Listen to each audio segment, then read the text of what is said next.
इसे जानेंगे तो सबसे पहले आपको ध्यान रखना है कि एस्पेरिलिजेसिम एक तो ये फंगस होता है, दूसरा है सी नियोफॉर्म। सी नियोफॉर्म ये भी फंगस का एक रूप है। न्यूरोसिटिम निमोनिया ये फंगस का एक और अलग, यानी कितने टाइप के फंगस हैं तो ये 3 और 4 टाइप का जो भी है। और रिसेंटली ये बहुत ही कह सकते हैं इसका प्रभाव चल रहा है, और वो है आपको ध्यान रखना है माइक्रोसिसिस, यानी जिसको हम कहते हैं ब्लैक फंगस। क्या कहते हैं? Black fungus. नेक्स्ट है टेलारोमाइकोसिस। और इसके बाद जो अभी रिसेंट ब्लैक फंगस के बाद जो आया है, कौन सा? वाइट फंगस, उसका नाम है कैडियाओसिस, जिसको हम कहते हैं वाइट फंगस। तो ये तो है इसके रूप अलग अलग, यानी कहते हैं ना कोरोना बहुरूपिया, इसके अलग अलग रूप। और लगभग सब कन्फ्यूजन है कि ये अब ज़्यादा ज़्यादा कितनी बीमारियां देते जा रहे हैं। तो मेन रीज़न यही है कि ये जब अंदर घुस जाता है और जिसकी इम्यून सिस्टम कमज़ोर है तो वो बहुत सारी बीमारियों के चपेट में आ जाता है। और तो मेन रीज़न ये है कि अपने आप को अंदर से स्ट्रांग रखना है और मेंटली भी स्ट्रांग रखना है। तो ये तो हमने अब देखा। अब इसके लक्षण को थोड़ा बहुत जान लेते हैं। तो आप देखिए यहाँ पे हर एक के बारे में थोड़ा सा आपको आइडिया मिल जाएगा कि कोई बीमारी यानी कोई फंगस है तो किस तरह का है, तो आप कैसे इसको आइडिया लगाए कि ये कौन सा हो सकता है।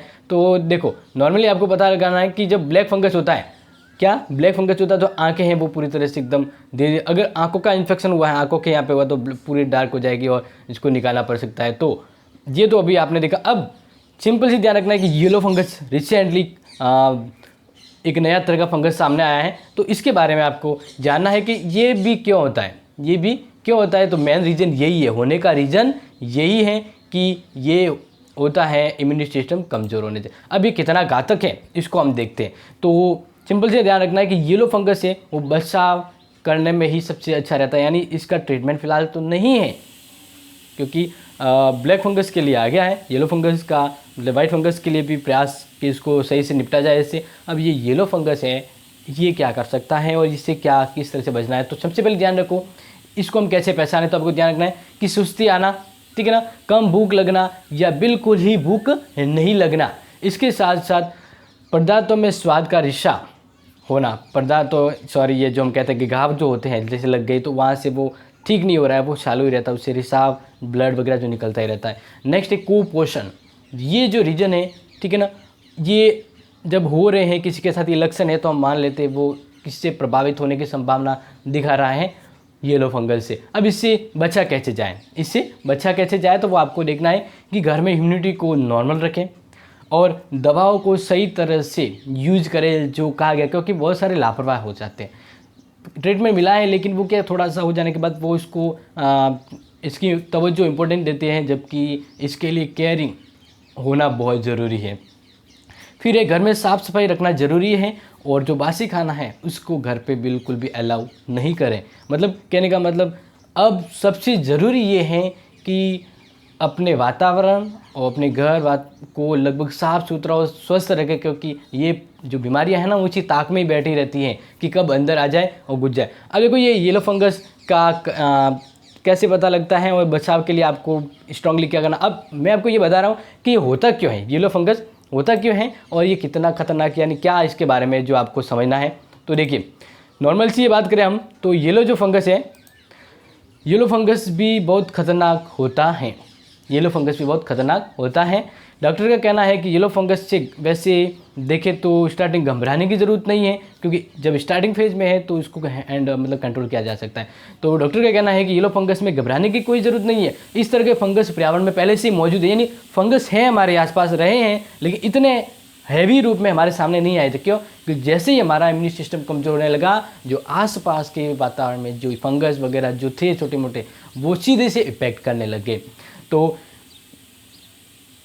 ये पर्यावरण में मौजूद है, इससे जान का खतरा भी नहीं होता है। इसके मुताबिक जो डॉक्टर कह रहे हैं कि वाइट, येलो व अन्य तरह के फंगसों का कोई खास नुकसान नहीं होता है। ये पहले से होते आए हैं लेकिन अब ज़्यादा हैवी हो गए, प्रभावशाली हो गए हैं, तो इसलिए अब इसे सुरक्षित रहना अति आवश्यक है। क्योंकि पहला क्या कि खान पान व्यवस्था से मजबूत व्यवस्था थी और ये लोगों के शरीर में लड़ने की शक्ति हुआ करती थी, तो वो ये छोटे मोटे जो बीमारियां हैं वो अंदर नहीं आ पाती थी। लेकिन अब इतना इम्यूनिटी कमज़ोर हो चुका है, कोरोना ने लगभग इतना पैरालाइज कर दिया, इसके बेरूपी इतने आ गए ये फंगस कि अब लोगों पर ये जो पर्यावरण में मौजूद पदार्थ अब ज़्यादा इफेक्ट कर रहे हैं और सीधा सा रिजल्ट आ रहा है कि भाई ये वो फंगस हो रहा है। तो अब ये तो आप इसको समझ गए। तो इस तरह से मैं आपको ये बता रहा हूँ कि जो येलो फंगस होता है इससे और ब्लैक फंगस, ये दोनों कहीं ना कहीं शामिल रहते हैं और आँखों को ख़राब कर लेते हैं। तो कोरोना के बीच ये फंगस है ना, ये उस वातावरण को बहुत ख़राब कर रही है। तो बस यही है, आपको सावधानी रखनी है, सावधानी से ही समस्या का समाधान हो सकता है। अब मैंने वैसे पहले आपको बताया था ब्लैक फंगस के बारे में, तो आपको एक अलग सी वीडियो है जो आप यहाँ पे आई बटन पे देख सकते हैं ब्लैक फंगस के बारे में विस्तार से। अब फिलहाल वाइट फंगस के बारे में जान लेते हैं कि वाइट फंगस क्या है। तो देखो, वाइट फंगस के लक्षण क्या है। कैडिना नाम के फंगस होने वाले ये फंगस इन्फेक्शन है और इसी को हम कहते हैं कैडिडियासिस, जिसको वाइट फंगस नाम दिया जाता है। ये आमतौर पर स्किन और शरीर के अंदर जैसे मुंह, गले में, वजाइना में बिना बिना स्किन कह सकते हैं कि कई समस्या पैदा की जाती हैं। यानी ये एक तरह से इस तरह की समस्याओं को देखते हुए हमें पता लगता है कि यहाँ पे हैं। वापस दोहरा रहा हूँ, देख लीजिए। जैसे मुंह, गले या वेजाइना में बिना कोई समस्या पैदा किए आ जाते हैं। जब ये बहुत तेज़ी से फैलना शुरू हो जाते हैं तो शरीर के इंटरनल ऑर्गन्स जैसे किडनी, हार्ट और ब्रेन में पहुंच जाते हैं, तो तब ये घातक रूप लेते हैं। बुखार आना, ठंड लगना इसके सबसे आम लक्षण होते हैं। इसके अलावा शरीर के किसी हिस्से में ये फंगस है तो उसके हिस्से में इसके लक्षण अलग अलग निर्भर होते हैं। तो आप समझ रहे होंगे, ये वाइट फंगस का एक है तरीका, यानी एक लक्षण है और जिस तरह से काम करता है। अब ये ध्यान रखिए कि वाइट जो फंगस है वो किन में होने की संभावना, यानी किन को होने की संभावना रहती है। तो देखिए, वाइट फंगस ज़्यादातर ये उन लोगों को प्रभावित करता है जो ऑक्सीजन सपोर्ट में है और कोरोना मरीज है। दूसरा, आईसीयू में बहुत लंबे टाइम से कोई एडमिट है तो उसका इम्यूनिटी सिस्टम कमज़ोर होता है, ताज़ी हवा नहीं होने की वजह से वो प्रभावित हो सकता है उससे। और कैंसर और डायबिटीज़ के मरीज, आप ये चीज़ तो ध्यान रखिए, ये फंगस उन्हीं को ज़्यादा प्रभाव अटैक करते हैं जो इम्यूनिटी सिस्टम कमज़ोर है। ज़्यादातर ये डायबिटीज़ और कोरोना की वजह से कम हो चुकी इम्यूनिटी को बहुत ज़्यादा नुकसान पहुंचाते हैं। इसके अलावा जिसका सर्जरी हुआ है या ऑर्गन ट्रांसप्लांट किया गया है या किडनी फेल हुई है या फिर इम्यूनिटी कमज़ोर है, जो इम्यूनिटी पावर जो कमज़ोर है वो उनमें ये वाइट फंगस देखा जाता है। और ये घातक, मतलब एक सिंपल सी बात है कि ये वाइट फंगस है। अब ये तो मैंने आपको बता दिया है। अब ब्लैक फंगस के बारे में जानते हैं और फिर मैं आपको बताता हूँ उन दोनों में खतरनाक कौन है, यानी कौन ज़्यादा प्रभावशाली या नुकसानदायक है। तो देखिए, ब्लैक फंगस के बारे में तो वैसे तो अपना एक नया वीडियो था जिसमें मैंने आपको बताया था, लेकिन फिर भी हम देखेंगे वापस ब्लैक फंगस के बारे में। तो ध्यान रखना है, तो ब्लैक फंगस के लिए आपको एक चीज़ ध्यान रखना है कि ये भी खतरनाक है और इसको जानना जरूरी है। तो शरीर के किसी हिस्से में इन्फेक्शन है और उस पर उसके लक्षण निर्भर करते हैं। अब देखो, लक्षण थोड़े अलग हो सकते, क्यों? क्योंकि आंखों में होंगे तो उस हिसाब से आंखों का अगर वहाँ पे ब्लैक फंगस जमा हो जाए तो वहाँ का जो लक्षण है वो डिफरेंट होंगे। दूसरे भाग में अगर हो जाता है तो ये लक्षण थोड़े अलग हो जाएंगे। तो चेहरे पर एक तरफ से सूज जाना, ब्लैक फंगस को समझा रहा हूँ, चेहरे को एक तरफ से सूज जाना, सिर दर्द होना, नाक बंद होना, उल्टी आना, बुखार आना, चेस्ट पेन होना, साइनस कंजक्शन या मुंह के ऊपरी हिस्से या नाक में काले समझ लेते हैं कि घाव होना, और जो बहुत ही तेज़ी से गंभीर हो जाते हैं। और डॉक्टर भारद्वाज कहते हैं कि फंगस, जब ब्लैक फंगस पिगमेंट प्रोड्यूस करता है तो वो ब्लैक फंगस कहलाता है, और जब फंगस पिगमेंट प्रोड्यूस यानी नहीं निकालता, नहीं प्रकट करता है तो वो वाइट फंगस कहला जाता है। इसे कैडिडा कहते हैं, जो लोकल तौर पर वाइट फंगस भी कहा जाता है। अब ये ब्लैक फंगस किन किन को होता है, ब्लैक फंगस किन किन को होता है ये आप जानिए। तो सिंपल से ध्यान रखना है, जो ब्लैक फंगस जो होता है उसमें एक चीज़ कॉमन है कि ये भी इम्यूनिटी सिस्टम कमज़ोर होने की वजह से हावी होता है। अब यहाँ पे देखें तो प्रीमेच्योर बेबी की जब डिलीवरी की जब बात आती है तो वहाँ पे ये संभावना होती है, यानी ब्लैक फंगस होने की संभावना रहती है। और जिनका कोई स्किन इंजरी हुई है उसको भी होने की संभावना रहती है। और कैंसर और डायबिटीज़ के मरीज़ तो इससे मान लीजिए इसके चहते हैं, फटाफट से अटैक करता है उसके ऊपर। फिर जिसकी सर्जरी और ट्रांसप्लांट हुआ है और जिसकी इम्यूनिटी सिस्टम कमज़ोर है और जो ज़्यादा समय से स्टेरॉइड का यूज कर रहे हैं, तो तीन तो आप कॉमन मान लीजिए।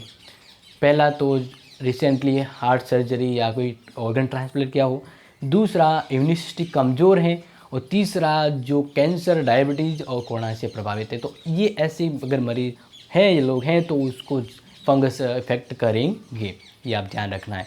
नेक्स्ट हम बात करें तो आपको ध्यान रखना है कि जैसे भी मैंने बताया कि ब्लैक फंगस और वाइट फंगस दोनों भी इस वातावरण में फ़िलहाल मौजूद है और दोनों हैं वो नुकसान पहुंचा रहे हैं। क्या करें, नुकसान पहुंचा रहे हैं। तो ज़रूरी ये है कि मिट्टी खराब ऑर्गेनिक चीज़ों में ये फंगस पाए जाते हैं, यानी सड़े गले चीज़ें वहाँ पे फंगस होते हैं।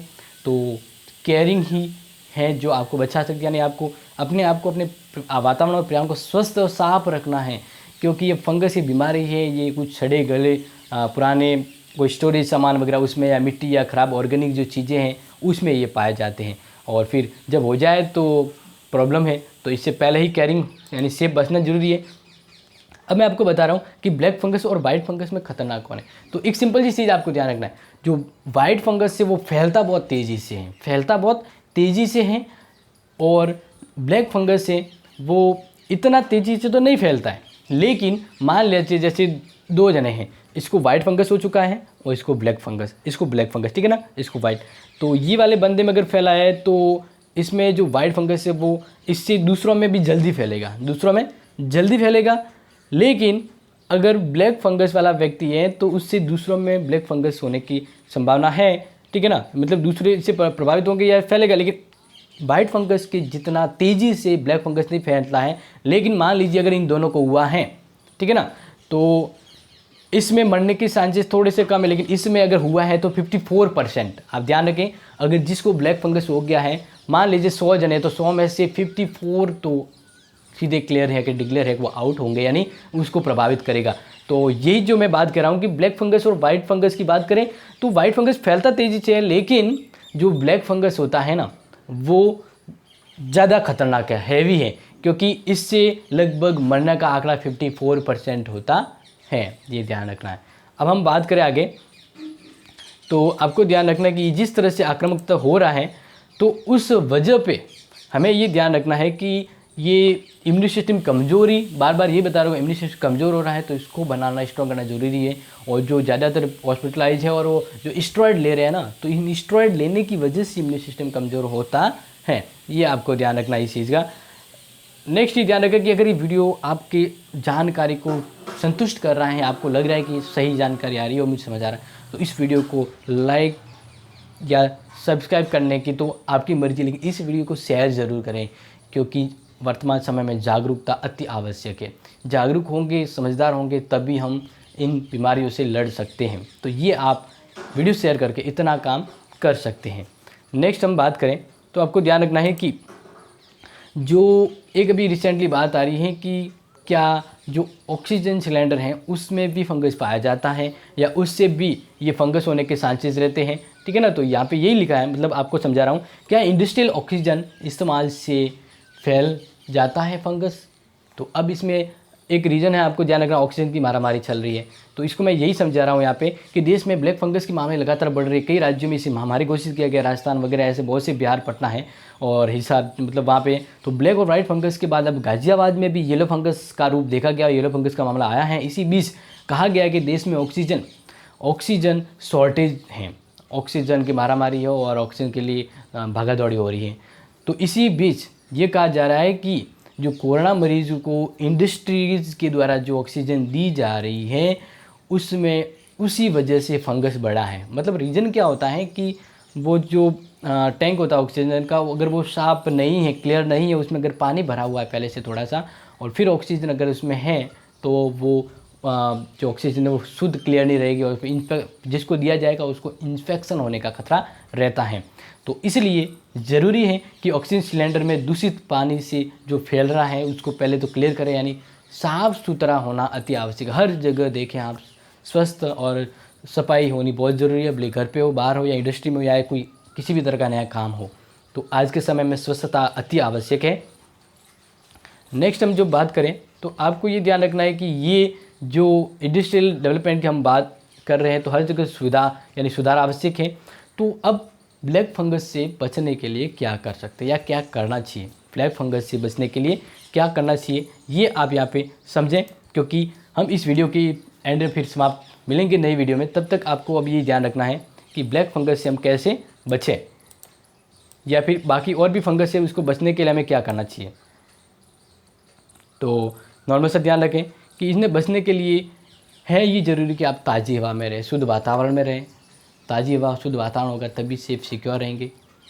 और इससे बचाव भी उपाय हैं, तो इसको बस ध्यान रखना है, खुली हवा में रहना है, ठीक है ना, साफ़ सुथरा खाना है और अपनी इम्यूनिटी को मजबूत बनाना और जो डॉक्टर कह रहे हैं उसका पालन करना है। तो ये बहुत अति आवश्यक। मिलेंगे नए वीडियो के साथ।